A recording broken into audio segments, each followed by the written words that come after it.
तो दिल्ली सीएम अरविंद केजरीवाल शुक्रवार को तिहाड़ से अंतरिम जमानत पर बाहर निकलकर आ गए हैं और केजरीवाल को ये बेल चुनाव को देखते हुए दी गई है, जिसकी तारीख 1 जून तक निर्धारित है। तो बीते 3 चरणों के चुनाव में केजरीवाल प्रचार नहीं कर पाए, लेकिन अब दिल्ली चुनाव, हरियाणा और पंजाब के चुनावों के लिए दिल्ली सीएम जोर शोर से मैदान में उतरने वाले हैं। सवाल यह है कि आगामी 13 से 15 दिनों में वो कहां और कैसे प्रचार करने वाले हैं। तो आपको बता दें कि पहले चरण के चुनाव में आम आदमी पार्टी असम में 2 सीटों पर चुनाव लड़ रही थी, जिसमें अरविंद केजरीवाल चुनाव प्रचार नहीं कर पाए हैं। तीसरे चरण के चुनाव में आम आदमी पार्टी गुजरात में 2 सीटों पर चुनाव लड़ रही थी, जिसमें अरविंद केजरीवाल चुनाव प्रचार नहीं कर पाए। दिल्ली में चुनाव प्रचार के लिए गिनती 12-13 दिन बचे हैं गिनती के, जहां पर आम आदमी पार्टी 4 सीटों पर चुनाव लड़ रही है। यहां पार्टी को केजरीवाल के चुनाव प्रचार का फायदा हो सकता है। इतना ही समय हरियाणा की कुरुक्षेत्र सीट के लिए भी है, जहां पर आम आदमी पार्टी चुनाव लड़ रही है। साथ ही पंजाब का चुनाव प्रचार बचा हुआ है, जहां पर आम आदमी पार्टी सभी 13 सीटों पर चुनाव लड़ रही है, जहां केजरीवाल के चुनाव प्रचार का आम आदमी पार्टी को फायदा हो सकता है।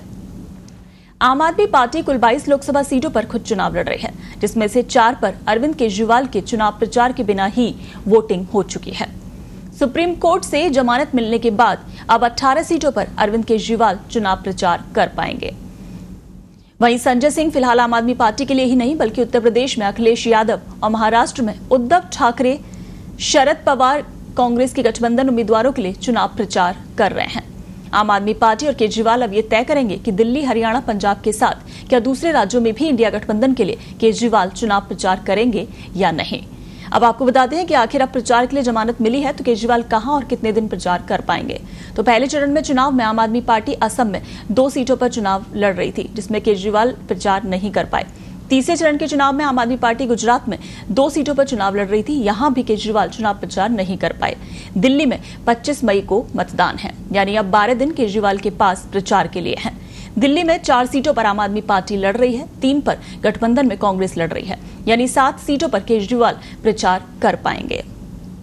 हरियाणा की कुरुक्षेत्र सीट पर भी आम आदमी पार्टी का उम्मीदवार है, यहां भी केजरीवाल प्रचार के लिए अब जा सकेंगे। पंजाब की 13 सीटों पर प्रचार में केजरीवाल अब पहुंच पाएंगे। कुल देखा जाए तो आम आदमी पार्टी 22 सीटों पर लड़ रही है, जिनमें से 18 सीटों पर प्रचार का मौका केजरीवाल के पास है।